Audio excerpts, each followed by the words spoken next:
when the group first formed, it just kind of came together, and then the chemistry was just there, I guess. Probably the logic was to capitalize on the fact that Flair was over so strong, and it was the rub that if Flair was out there, he was already over. But if Flair is out there with Tully and with Arn and his partner, then that gave them added credibility. And Flair was the kind of guy who could do that, still be himself, and it didn't take anything away from him. And it did what it was designed to do, which was to elevate everybody else. When did you first realize that you kind of had something special going with that original group? God, I don't know that there was ever, it happened. And, we would go and just keep drawing, and we would get our asses kicked, and people would pay, and we'd come back and it would draw again. So it just it was a match that you could rubber stamp that the people kept wanting to see. And then every now and then we would do an angle or something to spice it up. But by and large, we didn't have to do that much. And Flair, anybody in this business who's successful has an ego. Flair had an ego, Dusty had an ego. And probably no one knows this. There's a few people that know this story, but I worked in the office. Dusty was the booker, and Dusty would come in and he would write the TV down on 2 sheets of paper, and he'd throw it down, and he'd get his bag over his shoulder, and he's gone. Well, and I'd have to go through it, and he would double book guys, and so I'm not taking anything away from Dusty.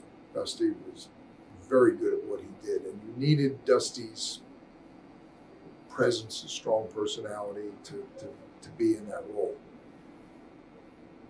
I was a behind the scenes type of person. Kevin Sullivan was much like that too.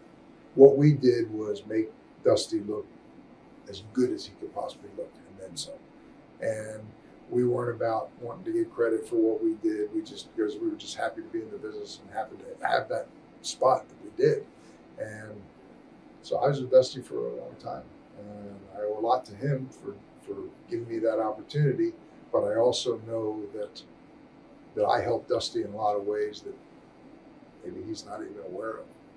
And there were times that the egos with Dusty and with Flair, we would be doing business and we would get beat every night, bleeding and get beat. Flair would say, "They're going to kill us. It's all going to be over. It's done. I'm getting out of here." And so this would happen about every 6 months. So I would privately, unbeknownst to Flair or Dusty, go privately and see Jim Crockett. And this is Jim Crockett, not Jim Crockett Sr., but Jimmy Crockett. And I would say, "We got a little problem." And I would explain to him what happened. I said, Dusty's rolling along here, and Rick over here is feeling that he's being taken advantage of, and it's going to collapse. And so Jimmy would then call Rick, which they used to have that kind of relationship, and then it wasn't as close as it was at one time, and Jimmy would invite Rick to come over for dinner, or take him out for dinner, and what have you. And then Jimmy would go to Dusty and say, "I think it's time that we need to do this and put a little something back in," and he would fix it. Dusty would get right on cooking and never realize that there had been a problem. Because if we go to Dusty, Dusty's, and Rick is a very, he worked hard, great work ethic, but he's a very sensitive guy, and maybe insecure in some ways. I don't know. And it was a way. And next day, because I had the dilemma of being in the office with Dusty during the day and being in the locker room with the Horsemen and the Heels at night. And it's like, "Oh, which side are you on? Why don't you talk to him?" That kind of. Hey. And Rick would say the next day, he said, "God, you never guess who called me." Jimmy called me. We went out to dinner. I had the greatest time with him. It was like old times. And I had a great conversation with him, and everything is going to be okay. "Oh, Rick, that's great." And so we will go through this whole ritual about every 6 months. And to this day, I don't think Dusty or Rick ever know that happened. So your creative fingerprints were on a lot more things than people realize. Mm-hmm. Okay. Is there anything that you're particularly fond of or proud of? Any of your favorite storylines or angles or anything?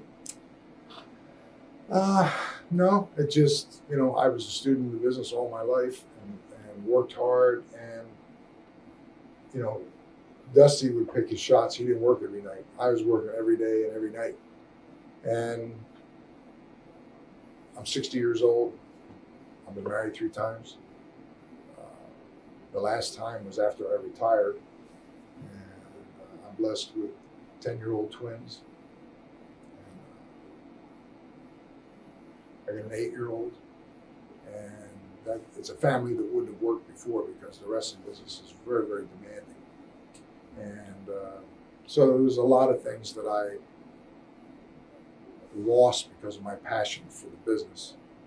And yet, as I look back, I don't think I would change any of it. And towards the end of the Crockett era, it was a role for quite a while, but then they all of a sudden, as fast and as good and strong as you can go, it could collapse just that fast too. And you knew it was coming when all of a sudden one of the towns wasn't on your paycheck, and somebody would say, "Oh, the box office came in late for that. It'll be on next week's check." And you started hearing the rumbles. And at that point, we had been supplying programming for Turner, and they were doing good ratings. And so Turner didn't want to lose the programming, and he then negotiated with the Crockett's and was there to buy the company to protect the programming. And if that deal hadn't happened, I think they would have been out of business in a matter of months, weeks, maybe. It was that bad. They had bought private airplanes. What year are you talking about? This would have been about '88. And really, I think the downfall with Jimmy was he made a deal with Watson. I don't know whose idea it was or who promoted it or how it happened, but Jimmy wanted to expand and bought Bill Watts's territory, and Bill had an office in Dallas. Jimmy moved to Dallas himself. All his roots and everything had been there with the family in the Carolinas. He wanted me and Dusty to move out of the whole operation. He envisioned moving and based out of Dallas and expanding the operation beyond. We were touring nationally at that point. And I think a lot of the debt or what went with it or having to pay Watts, I don't know. But that was the beginning of the downfall, the plane trips back and forth. And I had a house in Charlotte. I remember I took a second mortgage out of that house and used that as a down payment. I bought another house in Dallas. It was a builder's model. The builder leased it back from me. And, a year later, the builder went under. And it just, a lot of things went wrong. And I think that was the beginning of the downfall for Crockett, was when he bought Watts's operation. It just wasn't meant to be. Okay. And then when they were about to go under, Jim Barnett was working in the Atlanta office at that point. Turner bought it, and I remember Jim saying, "Well, we want to get your deal done." And George Scott was coming in, and I never worked for George Scott, and didn't know how that was going to go. And then they wanted somebody to run the business and hired Jim Hurd. And I remember going to Starrcade in Norfolk, and Jim Hurd walked in with his wife with a big fur coat, and walked Luthez, who I have a lot of admiration for Luthez. I only met him one or 2 times with his wife. And they sat in the front row of ringside. And I said, "Don't have good vibes about this." And Tully and Arn had left and had a chance to go to New York. And Tully called me one day, right about the time all this was happening. He said, "I just want you to know," he said, "I don't know how things are going there for you, but he said, some people here have said some very good things about you. And he said, there may be an opportunity here if you're interested and you want to make the call." And Terry Garvin and I had worked in Amarillo, worked in Kansas City in the office, and Terry knew a lot about me. I was, again, a very quiet, private person, but Terry knew what my skills were. And so I called Terry one day. I said, "Terry, what's your name?" He said, "Oh, no." I said, "You call me, so I want you to meet Pat. I want you to talk to Pat." He said, "Vince and Pat are right in the TVs." And he said, it's overwhelming. It's too much for the two of them. And he said, "Your personality, the way you are, you'll fit in so good." And he said, "Your ideas and everything," he said, "it would be a natural thing." So I went to New York with my wife for 4 days to do a little shopping trip that had already been prearranged. And while we were there, it ended up, I called Pat. Pat says, I want you to meet Vince. And I think I didn't talk to Vince on the phone, I remember. But it was like Vince sent a car down to Manhattan to my hotel and took me up to Greenwich and went to his home because I wanted to be quiet about it. And talked to him for about an hour, and Pat was there, and he offered me a job. So how much do you want? And I was still wrestling. He says, I need to wrestle. And I said, well, I make so much money doing that, and I don't want my lifestyle. So I gave him a number, and he said, all right. And he said, now, I don't want you to play one against the other. If you're interested, fine. Tell me. If not, fine too. So I said, we had a couple of days to talk it over with my wife, and we weren't married then. And I took it and gave my notice a week or two later and moved up to Connecticut and went to work for the WWF. It was the WWF then. Okay. I'm going to go back in time, and then we'll go back to the WWF stuff. Going back to, you mentioned TBS, you had all that airtime to fill. Did you think that when cable TV came in and with the show on TBS and everything, that it would have the effect that it ended up having on the entire business? Well, cable television changed. I knew back before that, 1980, I was booker in Kansas City. Bob Geigel, who was kind of what I envisioned Dory Funk Sr. to be, that's what I saw in Bob Geigel. Man's man, liked to hunt, and just tough old guy, wrestled. And he was great to work for. He was very good to me too. And I got the booking job. Eddie Graham helped me get that job. It was the only time that in my life that I was ever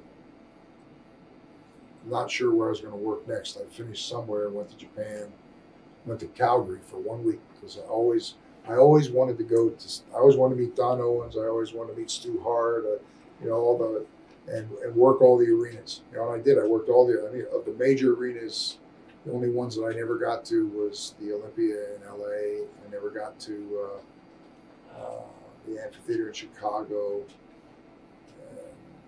But Kiel in St. Louis, the Sportatorium in Dallas, all of the legendary arenas, the Cow Palace, I got to work them all. But when I went into that territory, Bob Brown had lived there, been there a long time. Geigel was still wrestling a little bit, not much. Rufus R. Jones was there. Rufus was, not a real, he wasn't diverse in terms of his abilities. He didn't do much. It was hard to get talent. You didn't have, big arenas with a lot of people. That was the first indication to me of the impact of cable television. Watch thousands of exclusive shoot interviews right now on TitleMatchNetwork.com.